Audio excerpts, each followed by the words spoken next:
Welcome back, collectors and expensive connoisseurs world. Today, we're diving into a truly special piece of numismatic history, the 1958 New Zealand one-penny coin featuring the young portrait of Queen Elizabeth II, struck during the early years of her reign.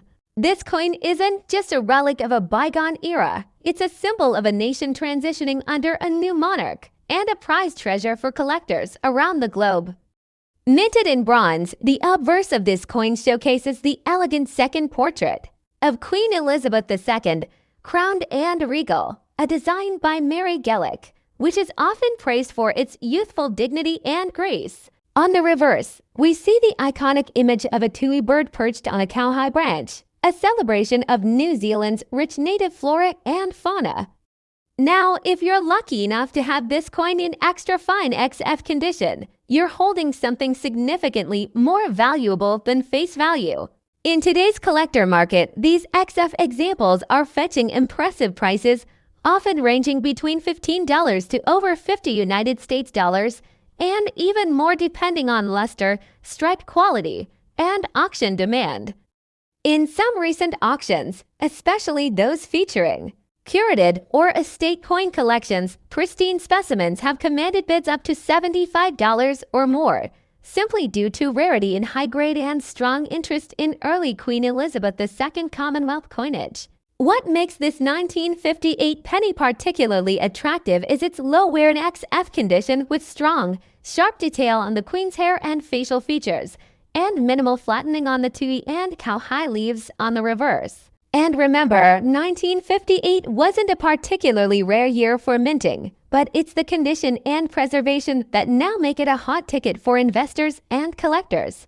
So if you've got one of these tucked away, now's the time to dig it out and have it appraised. We'll take a closer look under the macro lens in just a moment and compare examples at different grades to help you assess your coin. Plus, stay tuned because later in the video, we'll dive into auction records, market trends, and even how to sell your coin safely online for top dollar. So grab a cup of tea, settle in, and let's explore the story and value of this remarkable coin, the 1958 New Zealand one penny, a copper classic with royal roots and growing collector demand.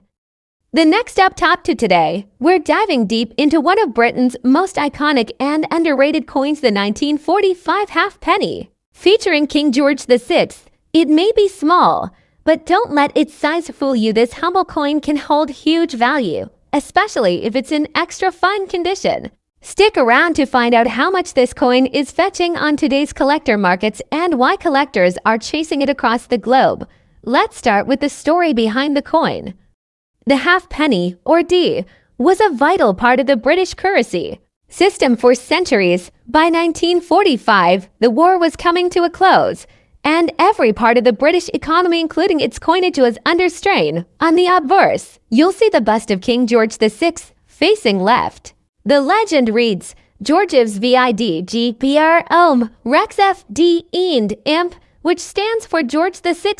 By the grace of God, King of all the Britons, Defender of the Faith, Emperor of India. That last part, and IMP Emperor of India, would disappear just a few years later, after Indian independence in 1947, making this coin one of the last to carry that imperial title. It's more than just a coin, it's a symbol of the end of an empire. Flip the coin to the reverse side and you'll find the iconic sailing ship, the Golden Hind, the ship of Sir Francis Drake. The detail in the rigging, the waves, and the balance of the design is truly remarkable for a coin that was meant for everyday use. The 1945 halfpenny was minted at the Royal Mint in London, and while this wasn't a rare mintage year, most of these coins saw extensive circulation. That's what makes finding one in extra fine or uncirculated condition so special today. XF condition means only minor wear on the high points, excellent definition in King George's hair, and crisp detail on the ship's rigging and hull. You'll notice that these coins were struck in bronze, not copper, giving them a deeper, more reddish tone over time, especially if they've been properly stored. Now to the question everyone asks, what's it worth today? In extra fine condition, The 1945 halfpenny typically sells in the range of $8 to $15 USD on the general market.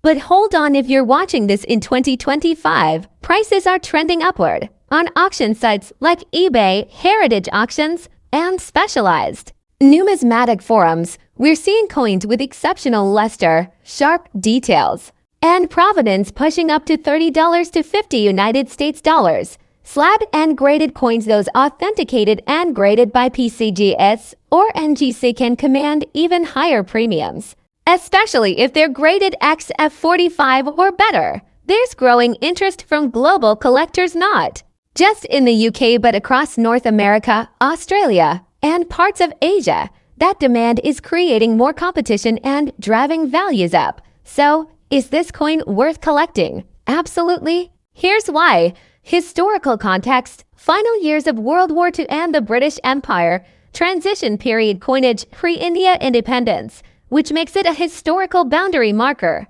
Artistic merit: that golden hind reverse is a classic piece of British numismatic art. Increasing demand: these aren't being made anymore.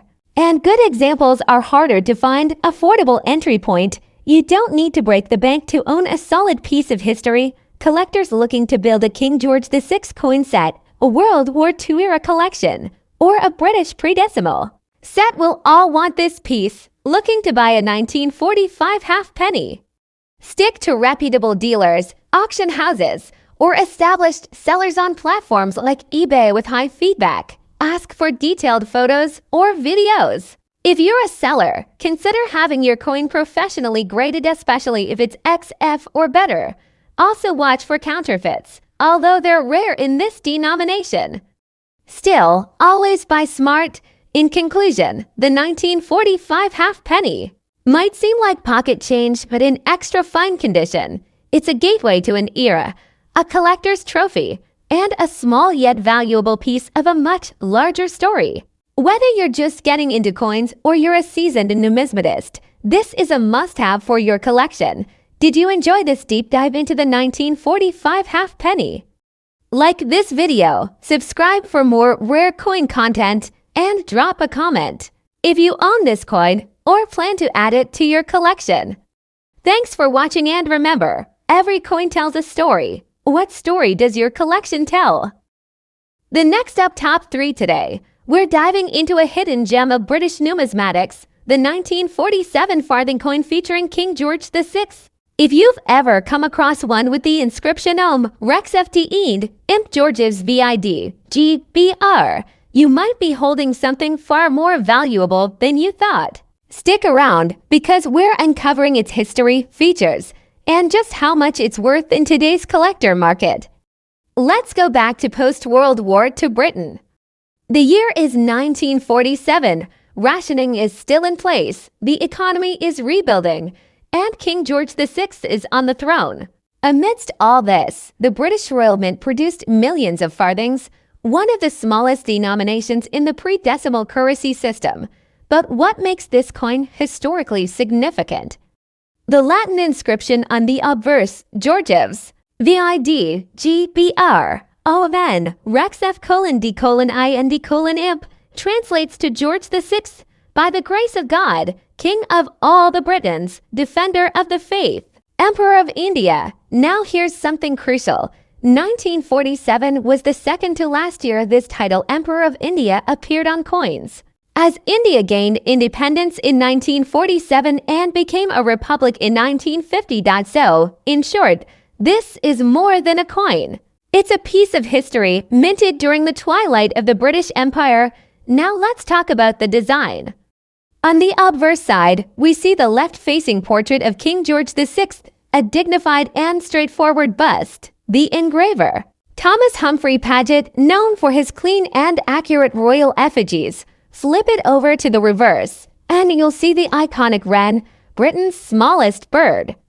Introduced in 1937, this design was beloved by the public. The farthing was actually the first UK coin to depict the wren, and it stayed until the last farthing was struck in 1956. Pay attention to the detail, the feathers, the posture of the bird, the size of the lettering. In an extra fine condition coin, those details are still crisp and clear, making it highly sought after in terms of mintage. The Royal Mint produced 43,536,000 farthings in 1947, so at first glance, it doesn't sound rare, right? But here's the twist. While the mintage number is high, finding one in extra fine XF or uncirculated condition today is significantly harder. Why? Because the farthing was heavily used. People carried them daily for small purchases, and few people thought to preserve such a small coin. Also, 1947 farthings with full detail, clean rims, and no corrosion are extremely collectible, especially those with an even brown tone or slight luster. Let's break down what extra fine really means. In numismatics, extra fine XF or F condition refers to a coin that has seen only very light circulation. It retains most of its original detail, and the high points of the design may show minor wear. On a 1947 farthing, that means the feathers on the wren's tail are mostly visible. The king's facial features are still well defined, and there's minimal flatness. If you have one in this condition, or better, like almost uncirculated you're looking at real collector interest. Now for the big question, what's it worth in today's market? As of today's auctions and sales data, a circulated 1947 farthing in average condition might sell for around 25 cents to $1 USD. In extra fine condition, the value jumps to $5 to $12 USD depending on IPL and patented. In to uncirculated, values can reach $15 to $30 United States dollars, and a pristine, graded coin by NGC or PCGS might fetch upwards of $40 to $75 USD. Especially if the toning is attractive or it's in a collector's slab. Keep in mind, a rarity isn't just about the number produced. It's about survival rate in quality condition. XF coins didn't survive in large numbers, and that's where your value lies. If you're looking to buy or sell a 1947 farthing in extra fine condition, here are your top options.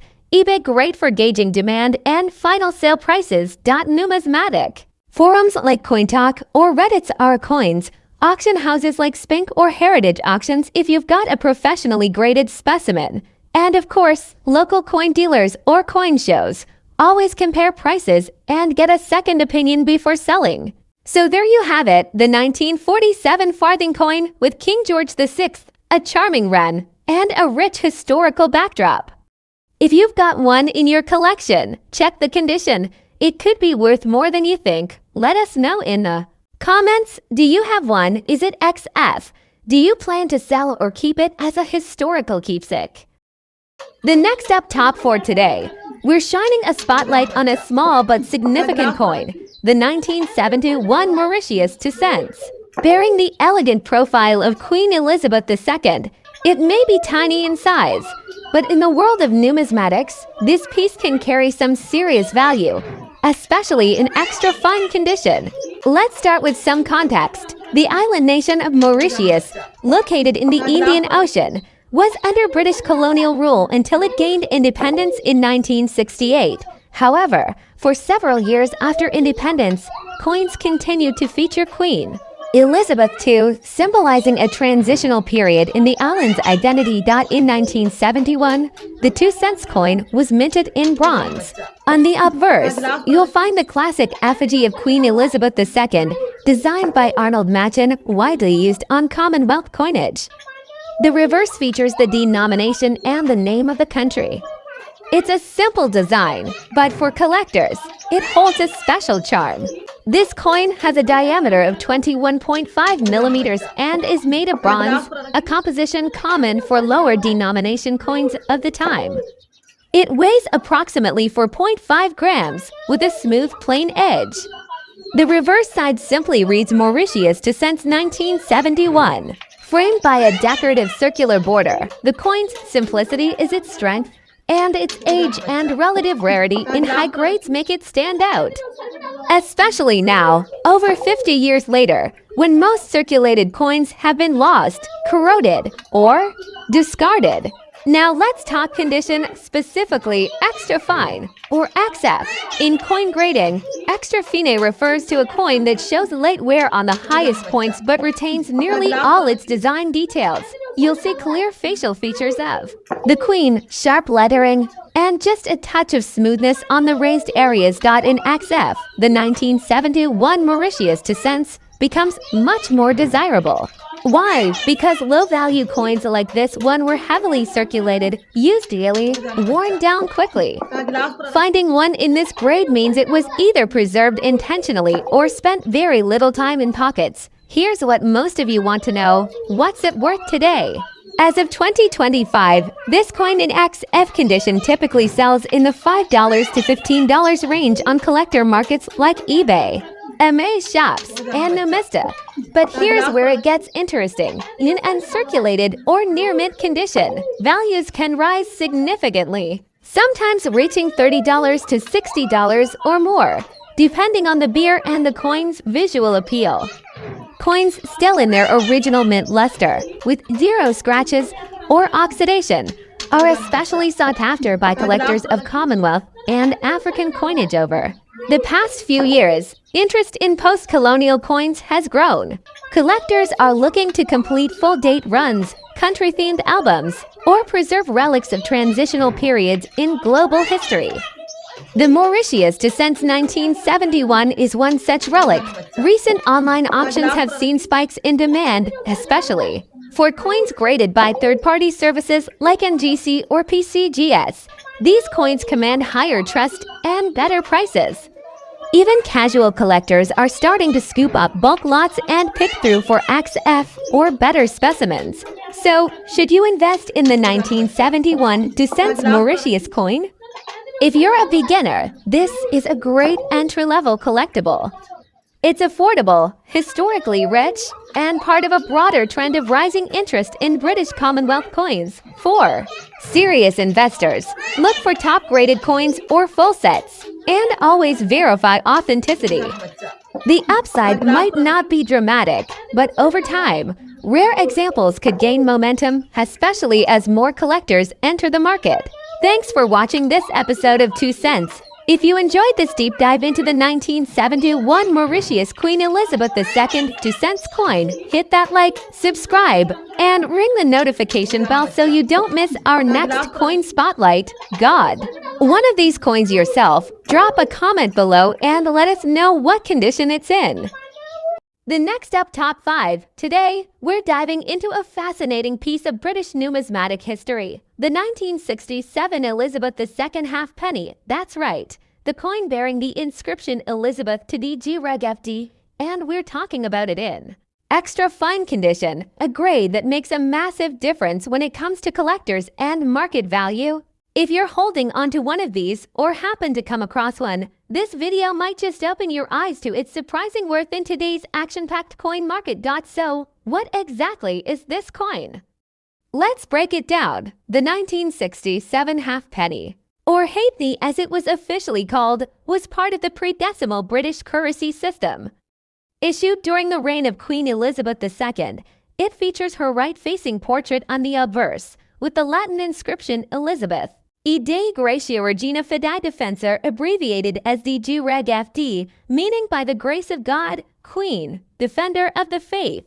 The reverse design showcases the famous Golden Hind, Sir Francis Drake's legendary galleon, an iconic image representing British naval power and exploration. Now, let's talk numbers. Over 146 million of these coins were minted in 1967, making it one of the most common dates for the halfpenny. So you might be asking, why would it be valuable? Here's the catch: condition and collector demand. While circulated coins are worth only a few cents, specimens in extra fine XF condition or better can fetch significantly higher prices, especially if they have sharp details, strong luster, and minimal wear. In today's auction market, an extra fine 1967 halfpenny can command anywhere from $3 to $15 United States dollars, depending on the beer and platform. And if you have an uncirculated or mint state MS65 or higher version, you could be looking at $20 to $50. or even more if it has been professionally graded by a company like PCGS or NGC. Remember, coin collectors seek out the cleanest examples. And eye appeal matters. A coin with strong color, no corrosion, and crisp detail always brings a premium. And don't forget rarity variants. While the regular 1967 halfpenny is common, errors and misstrikes from the era, such as double dies, off-center strikes, or planchet flaws, are extremely sought after by error collectors. If you find one of those in extra fine condition, or better, you're potentially looking at hundreds of dollars, depending on the rarity and type of error. Now let's look at what the market's doing today. As of this week, online auction platforms like eBay and numismatic sites like Heritage Auctions have shown increased interest in mid-20th century British coins, especially with historical ties to Queen Elizabeth II. Her passing in 2020 reignited global interest in her coinage, and coins like this halfpenny are now being seen as nostalgic keepsakes, collectibles, and even solid investment items. Collectors from the US, Canada, Australia, and India, countries with Commonwealth ties, are snapping up quality British coins more than ever. So, what should you do if you have a 1967 halfpenny? First, examine its condition. Does it still have original luster? Are the details on the golden hind and Queen Elizabeth's portrait sharp and defined? If yes, you could be holding onto a valuable piece. Consider getting it appraised or submitting it for grading. If not, it still has historical value and can be a great starter coin for a young collector or part of a larger Elizabeth II coin set. One pro tip: always store your coins properly. Even coins in extra fine condition can lose value if exposed to moisture, oils, or abrasive materials. Use coin flips, capsules, or archival safe holders to preserve that value long-term. And here's a bonus tip for serious collectors. Look for proof versions or coin sets from 1967.